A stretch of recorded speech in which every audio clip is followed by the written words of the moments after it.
Bonjour les amis, je vais vous parler aujourd'hui, c'est Gégal, et je vais vous parler aujourd'hui de la déesse Neith, N-E-I-T-H.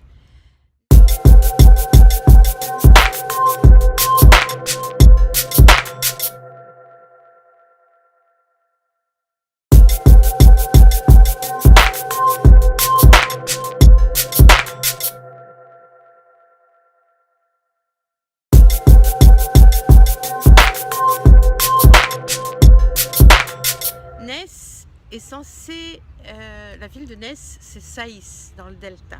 Cependant, ce n'est pas sa ville d'origine.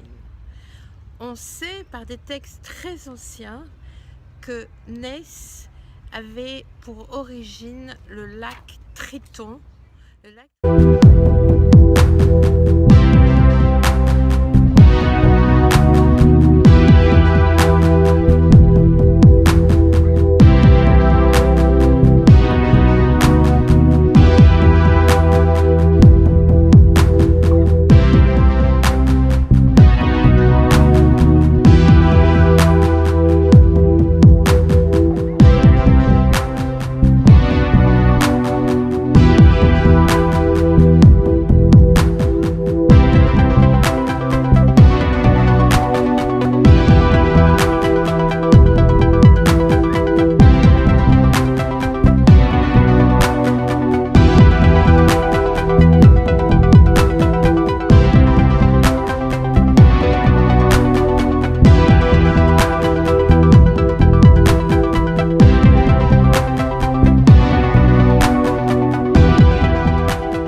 Et on le sait aussi par les très anciens Grecs, qui sont les Pélagiens, que la déesse Neith était née et originaire du lac Triton en Libye.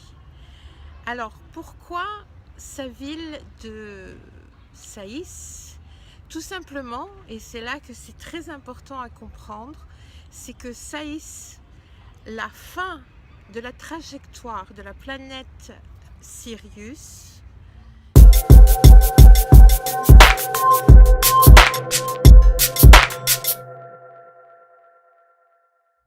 eh bien cette fin de trajectoire de la planète Sirius sous l'Ancien Empire se trouvait à Saïs. Vous savez que la planète Sirius a une trajectoire visible de 270 jours, c'est-à-dire exactement l'enfantement humain. Et à l'époque de l'Ancien Empire, cela commençait à Edfu et ça finissait à Saïs. Très important de comprendre ça parce que Neith indique, c'est d'ailleurs une des plus anciennes déesses d'Égypte, indique bien la réalisation matérielle finale, c'est-à-dire un enfant, mais aussi le principe de naissance et la naissance de tout ce qui est positif, aussi bien la victoire sur le champ de bataille, aussi bien n'importe quelle chose très positive de la vie. Donc il est très important de comprendre que Neith égale aussi Minerve chez les Romains, c'est exactement la même, et Athéna chez les Grecs. Par les anciens textes pélagiens et les anciens grecs, on sait que Athéna était née sur l'île Triton. C'est exactement le même personnage dont on parle.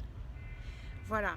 Pour l'instant, je vous laisse juste avec cette chose très importante de savoir que la trajectoire de Sirius sous l'Ancien Empire était visible 270 jours. Cela correspond à l'enfantement humain. Et ensuite, Sirius disparaissait pendant 90 jours. C'est très important pour plein de choses. Il est aussi très important de savoir que Neith était, et c'est écrit en toutes lettres dans les anciens textes égyptiens, était la chef des suivants d'Horus, la chef des followers d'Horus. Donc vous aviez une femme, une déesse, qui s'appelait donc Neith, à la tête des followers d'Horus. Je vous en dirai plus tard. À très bientôt. Merci.